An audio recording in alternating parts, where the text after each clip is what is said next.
പിതാവിൻ്റെയും പുത്രൻ്റെയും പരിശുദ്ധാത്മാവിൻ്റെയും നാമത്തിൽ ആമേൻ. എൻ്റെ പ്രിയപ്പെട്ടവരെ, ഇന്ന് പരിശുദ്ധ അമ്മയുടെ ദിവസമാണ്. ശനിയാഴ്ച നവംബർ 16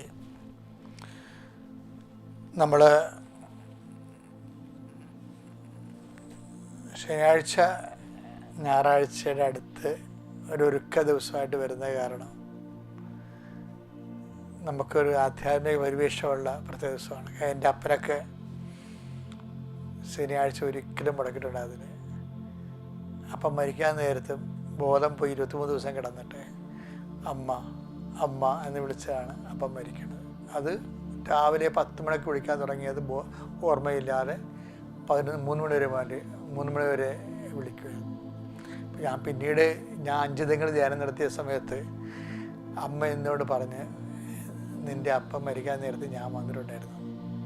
ഞാൻ അപ്പോഴാണ് ഞെട്ടിപ്പോയത്. കാര്യം അമ്മയുടെ ദിവസം അപ്പം കുറേ കാര്യങ്ങൾ ചെയ്യുമായിരുന്നു. പള്ളിയിൽ നിന്ന് വന്നിട്ട് അപ്പം നീലക്കൊന്ന മാത്രമേ ഉപയോഗിക്കത്തുള്ളായിരുന്നു. പള്ളിയിൽ നിന്ന് വന്നിട്ട് വേലിയിൽ നിന്ന് ചെമ്പരപ്പൂ എടുത്ത് അമ്മയെടുത്ത് കൊണ്ടുവന്ന് വെക്കുമായിരുന്നു. അമ്മയുടെ രൂപം ഉണ്ടായിരുന്നു കൂടുതൽ മാതാവിൻ്റെ. ശനിയാഴ്ചയ്ക്ക് അപ്പന് ഇഷ്ടമുള്ള സമയത്തൊക്കെ ധർമ്മക്കാരോ അപ്പം വിളിച്ച് വരുത്തി കൊണ്ട് ഊണ് കൊടുക്കുമായിരുന്നു.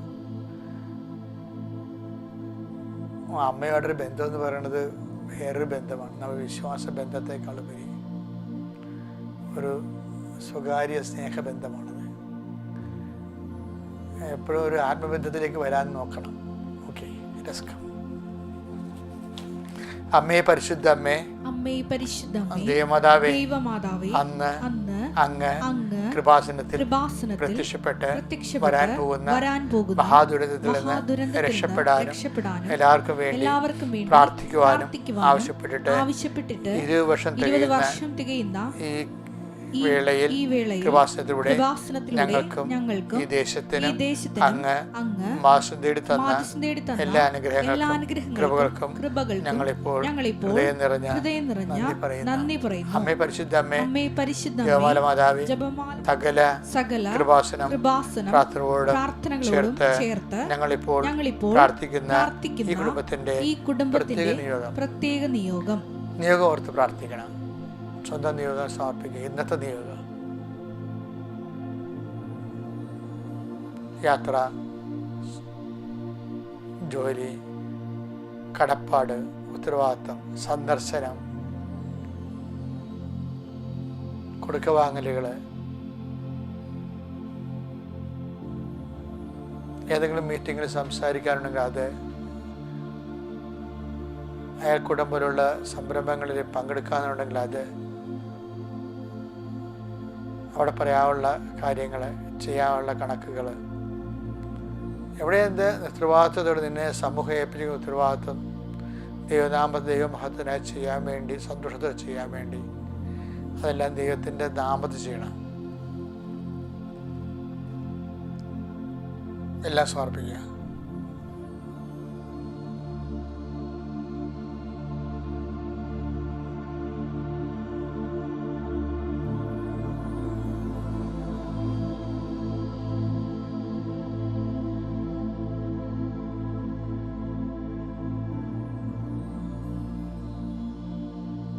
അമ്മയുടെ പ്രത്യക്ഷീകരണത്തിന്റെ ഈ ദ്വാദശകവേളയിൽ ഞങ്ങൾക്ക് സാധിച്ചു തരുവാൻ കനിയണമേ.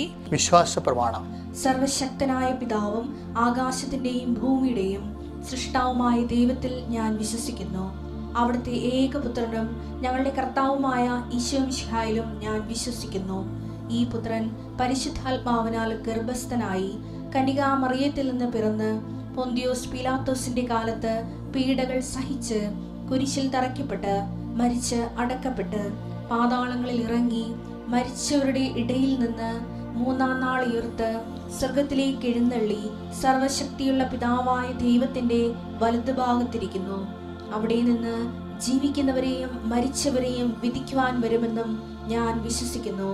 പരിശുദ്ധാത്മാവിലും ഞാൻ വിശ്വസിക്കുന്നു.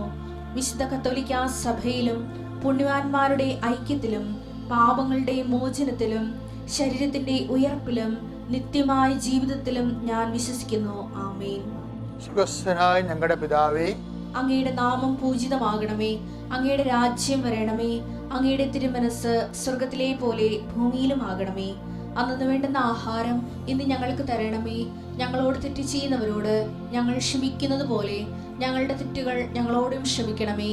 ഞങ്ങളെ പ്രലോഭനത്തിൽ ഉൾപ്പെടുത്തരുതേ, തിന്മയിൽ ഞങ്ങൾ രക്ഷിക്കണമേ. ആമേൻ. നന്മ നിറഞ്ഞ മറിയമേ, സ്വസ്തി. കർത്താവ് അങ്ങയുടെ കൂടെ സ്ത്രീകളിൽ അങ്ങ് അനുഗ്രഹിക്കപ്പെട്ടവളാകുന്നു. അങ്ങയുടെ ഉദരത്തിൻ ഫലമായി ഈശോ അനുഗ്രഹിക്കപ്പെട്ടവനാകുന്നു. പരിശുദ്ധ മറിയമേ, തമ്പുരാന്റെ അമ്മേ, പാപികളായ ഞങ്ങൾക്ക് വേണ്ടി ഇപ്പോഴും ഞങ്ങളുടെ മരണസമയത്തും തമ്പുരാനോട് അപേക്ഷിക്കണമേ. ആമേൻ. എൻ്റെ പ്രിയപ്പെട്ടവരെ, നമ്മൾ ഇന്ന് പരിശുദ്ധ അമ്മയോട് ചേർന്നുകൊണ്ട് ഈശോ തിരുസന്നിധിയെ പ്രാർത്ഥിക്കുകയാണ്. ഓരോ പ്രാർത്ഥന കഴിയുമ്പോഴും ഞാൻ നേരത്തെ പറഞ്ഞതിനുള്ള ആമേൻ എന്ന് പറയണം. ഓരോ പ്രാർത്ഥന കഴിയുമ്പോഴും ആമേൻ എന്ന് പറയണം. നമ്മളത് അക്സെപ്റ്റ് ചെയ്യുന്നു എന്നതിൻ്റെ അർത്ഥമാണ്, നമ്മളത് അംഗീകരിക്കുന്നു. കർത്താവേ, അങ്ങയുടെ മക്കളുടെ ശിരസ് നമിച്ച് കൈകൾ കൂപ്പി ലോകം മുഴുവനും ഓരോ ഭൂഖണ്ഡങ്ങളിലും രാജ്യങ്ങളിൽ നിന്നൊക്കെയാണ്. അവരുടെ എല്ലാ ജീവിത മണ്ഡലങ്ങൾ വ്യത്യസ്തമാണ്, ഒരിക്കലും പരസ്പരം പൂരകമല്ല. വളരെ വ്യതിരിക്തമായിട്ടുള്ള സാഹചര്യങ്ങളാണ് എല്ലാവർക്കും ഉള്ളത്. കർത്താവേ, യേശുക്രിസ്തു എല്ലാമാണെന്ന് ഞങ്ങൾ കൊളോസ്യസ് 3:11 ഞങ്ങൾ വായിക്കുന്നുണ്ട്. അതനുസരിച്ച് കൊണ്ട് കർത്താവ് എല്ലാ മേഖലകളിലും എല്ലാമാകാൻ, കർത്താവിൻ്റെ കൃപ ഞങ്ങളിലേക്ക് ആവസിക്കാൻ, അവൻ പറയണ പോലെ ചെയ്യാൻ വേണ്ടി അമ്മ പറയുന്ന വഴിപാട് വചനങ്ങൾ അനുസ്മരിച്ചുകൊണ്ട് ഉടമ്പടി ചെയ്തിരിക്കുന്ന എല്ലാ മക്കളെയും സംബന്ധിച്ച് പ്രാർത്ഥിക്കുന്നു. യാത്രക്കാരെ സംബന്ധിച്ച് പ്രാർത്ഥിക്കുന്നു. കർത്താവെ, യാത്ര തുടങ്ങുന്ന സ്ഥലം തൊട്ട് ഡെസ്റ്റിനേഷൻ വരെയുള്ള സ്ഥലങ്ങളിൽ സംബന്ധിച്ച് പ്രാർത്ഥിക്കുന്നു ഈശോയെ. അവരെടുക്കേണ്ട രേഖകളെ സംബന്ധിച്ച് പ്രാർത്ഥിക്കുന്നു ഈശോയെ. കർത്താവെ, പല പല സംരംഭങ്ങൾക്ക് വേണ്ടി, തൊഴിലിന് വേണ്ടി, വിദ്യാഭ്യാസത്തിന് വേണ്ടിയുള്ള ഉദ്യമങ്ങളെ സംബന്ധിച്ച് പ്രാർത്ഥിക്കുന്നു. കർത്താവെ, ഒത്തിരി ഉദ്യമം നടത്തിയിട്ട് പരാജയപ്പെട്ടിട്ട് ഇനി മനസ്സിടിഞ്ഞ് എവിടെ പോകാനാണ്, ചത്ത് കളയാന്നൊക്കെ സ്വന്തമായിട്ടൊക്കെ വിചാരിച്ച് മറ്റുള്ളവരുടെ ഓരോരുത്തർക്കും ഓരോരോ കാര്യം നടത്തുമ്പോൾ ദൈവം നമുക്ക് നടന്നില്ലെന്ന് ഓർത്ത് വരുത്തിക്കുന്നുണ്ട്. കല്യാണം നടക്കുമ്പോൾ വിഷമമാണ്, കാര്യം നമ്മുടെ കല്യാണം നടക്കണില്ല. മറ്റവർക്ക് ജോലി കിട്ടുമ്പോൾ നമുക്ക് വിഷമമാണ്, കാര്യം നമ്മുടെ കാര്യം നടന്നിട്ടില്ല. ഇങ്ങനെ ഓരോ കാര്യങ്ങളും മനസ്സിടിഞ്ഞ് എന്നാത്തിനാ പുറത്തിറങ്ങാത്ത ആൾക്കാരുണ്ട്. ഈശോയെ, പള്ളിപ്പോലും പോകുമ്പോൾ ആൾക്കാർ ചോദിക്കത്തില്ല, കല്യാണം നടന്ന, ജോലി കിട്ടിയ, ഇങ്ങനെ ഇവിടെ ഇല്ലായിരുന്നല്ലേ, എവിടെ ഇരുന്ന്, ഇപ്പോൾ ഒന്നും ആയില്ലേ, ഇങ്ങനെയൊക്കെ ഓരോ ചോദ്യം, ക്ഷേമാന്വേഷണങ്ങൾ പോലും ശരിക്കും പറഞ്ഞാൽ ചങ്കിന് കുത്തണ പോലെയുള്ള വേദന അനുഭവിക്കുന്നുണ്ട് ഈശോയെ. പലതരത്തിൽ വേദന. അതാണ് help those who have kind of travels എന്നങ്ങ് പറഞ്ഞത്. എല്ലാ തരത്തിലും വേദന അനുഭവിക്കുന്നുണ്ട്. അവരെല്ലാം നീ സന്ധിക്കണം പ്രാർത്ഥിച്ചു. ഈ ഒരു പ്രാർത്ഥന അതിനു വേണ്ടിയാണ് നീ ചെയ്തത്. അമ്മയുടെ പ്രത്യക്ഷത്തിൻ്റെ 20ാമത്തെ വർഷത്തിലാണ് ഈ പ്രാർത്ഥന തുടങ്ങിയത്. അനുദിന അനുഗ്രഹ പ്രാർത്ഥന അമ്മയുടെ പ്രത്യക്ഷീകരണം സ്ഥിരീകരിക്കാൻ വേണ്ടി ജനകോടികൾക്ക് അമ്മയുടെ അനുഗ്രഹം ഉണ്ടായിട്ട് അവരെല്ലാം അമ്മയുടെ പ്രത്യക്ഷ സാക്ഷിയായി മാറാൻ വേണ്ടി ഇപ്പോൾ വേദനിക്കുന്നവർ, വിഷമിക്കുന്നവർ, സങ്കടപ്പെടുന്നവർ, ദുരിതം അനുഭവിക്കുന്നവർ, രോഗികൾ, പീഡിതർ, സാമ്പത്തിക ക്ലേശം അനുഭവിക്കുന്നവർ, പെൺമക്കളെല്ലാം വളർന്നു വന്നവർക്ക് ജോലിയില്ലാത്തവർ, അതേസമയം തന്നെ ഒരു തരത്തിലും അവർക്ക് മാന്യമായ ജീവിതം കുടുംബത്തിൽ തന്നെ കൊടുക്കാൻ പറ്റാതിരിക്കുന്നവർ, പലതരത്തിലും വിഷമം അനുഭവിക്കുന്നവരുണ്ട് ഈശോയെ. മാതാപിതാക്കന്മാർ തുഴഞ്ഞ് കരയേറി അക്കരെ ജീവിതത്തിൻ്റെ അക്കരെ എത്താൻ വേണ്ടി തുഴച്ചില്ലേ കൈയും കാലം തളർന്നു പോയിട്ട് കിടപ്പിലായി പോയവരുണ്ട്. സംസാരിക്കാൻ പറ്റാത്തവരുണ്ട്. എന്ത് ചെയ്യുമെന്നറിയാൻ പോലെ അങ്ങോട്ടും ഇങ്ങോട്ടും എന്ത് ചെയ്യുമെന്ന് അങ്ങോട്ടും ഇങ്ങോട്ടും ചോദിക്കുന്നുണ്ട്. ആർക്കും ഉത്തരവില്ല. എന്നിട്ട് അവസാനം മക്കൾക്ക് വീട്ടിലിരിക്കാൻ പോലും പറ്റാതെ അവർ ഇറങ്ങി നടക്കുന്നവരുണ്ട്. ഇറങ്ങി നടന്ന് കുറച്ച് നടന്നിട്ട് അവർ ആരെങ്കിലുമൊക്കെ ആയിട്ട് പിന്നെ തിരിച്ചു വരും. അപ്പം ഇങ്ങനെ വളരെ അങ്കപ്പാട് അനുഭവിക്കുന്ന ഒത്തിരി മക്കളുണ്ട് ഈശോയെ. അവരെല്ലാം നീ ഇന്ന് ഓർക്കണം, അവരെല്ലാം നീ സന്ധിക്കണം. അവർക്ക് വേണ്ടിയെല്ലാം പറ്റുന്നത്ര എൻ്റെ ഈ പ്രാർത്ഥന കൂടുന്ന മക്കളെ നിങ്ങൾക്ക് പറ്റുന്ന പോലെയൊക്കെ എല്ലാവരും സഹായിക്കാനും ദൈവത്തിൻ്റെ കൃപയെ വളരാനും സുവിശേഷ സാക്ഷിയാകാനും ദൈവം നിങ്ങളെ സഹായിക്കട്ടെ. നിത്യം പിതാവും പുത്രനും പരിശുദ്ധാത്മാവായ സർവ്വത്തിലെ നയിക്കുക.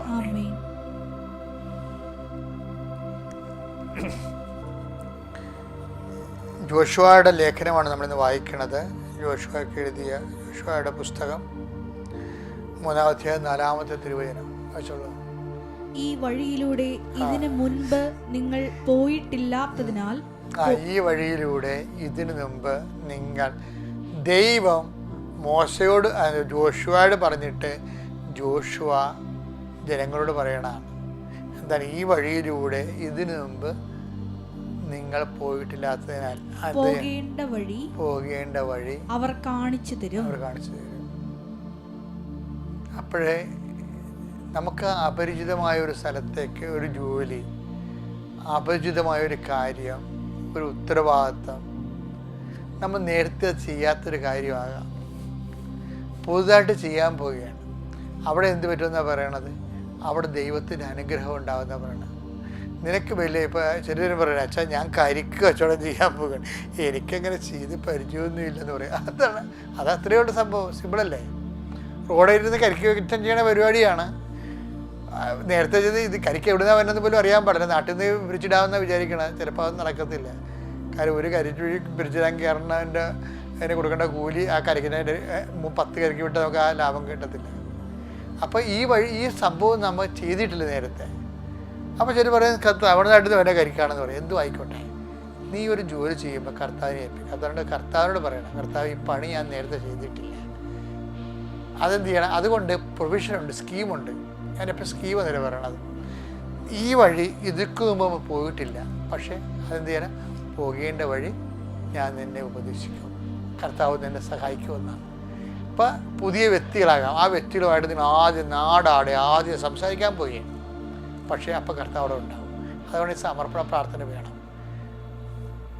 നീ ഒരു നാട്ടിലൊരു പെണ്ണ് കാണാൻ പോണെന്ന് വിചാരിച്ചു, ആ രാജ്യത്ത് പോലും നീ ആ സ്ഥലത്തുമ്പോൾ നീ പോയിട്ടില്ല നേരത്തെ. അപ്പം ഇങ്ങനെ എല്ലാ സംരംഭങ്ങളും പുതുതായിട്ട് ചെയ്യുന്ന എല്ലാ കാര്യങ്ങളും. ഒരു ആശുപത്രി പോവുകയാണ്, ഈ ആശുപത്രിയിലാണ് വരുന്നത്, വേറെ ആശുപത്രിയിലാണ് പോകണത്. ഇപ്പം ഇങ്ങനെ വന്നപ്പോൾ ആ ഡോക്ടർ പറഞ്ഞപ്പോൾ ഇങ്ങനെ വന്നത്, ഇവിടെ എന്താണെന്ന് നമുക്കറിയാൻ പാടില്ല. അപ്പം ഇങ്ങനെ അപരിചിതമായ സാഹചര്യങ്ങൾ. അപ്പം ഈ വഴി ഇതിക്ക് മുമ്പ് പോയിട്ടില്ല, പോകേണ്ട വഴി ഞാൻ നിൻ്റെ കൂടെയുണ്ട്. ആ ടെക്സ്റ്റ് ആ വാചനം ഒന്നിൽ വായിച്ചേ. നീ ഈ വഴിയിലൂടെ ഇതിനു മുമ്പ് നിങ്ങൾ പോയിട്ടില്ലാത്തതിനാൽ പോകേണ്ട വഴി അവർ കാണിച്ചു തരും. അപ്പം വഴി നമ്മുടെ കൂടെ ഉണ്ടാവുന്നതാണ്. അതാണ് സംഭവം. ഇതിൻ്റെ എന്ന് വെച്ച് കഴിഞ്ഞാൽ അപരിചിതമായ സാഹചര്യത്തിലൂടെ പോയാലും ദൈവത്തിൻ്റെ സാന്നിധ്യം ഉണ്ടാകും. അപരിചിതമായ സാഹചര്യത്തിലൂടെ നീ പോയാലും നീ ഒറ്റക്കല്ല. അതാണ് ഇതിൻ്റെ അകത്ത് വരുന്നതാണ് ജോഷുവ 1:9. എന്താണ്? I will come with you wherever you go.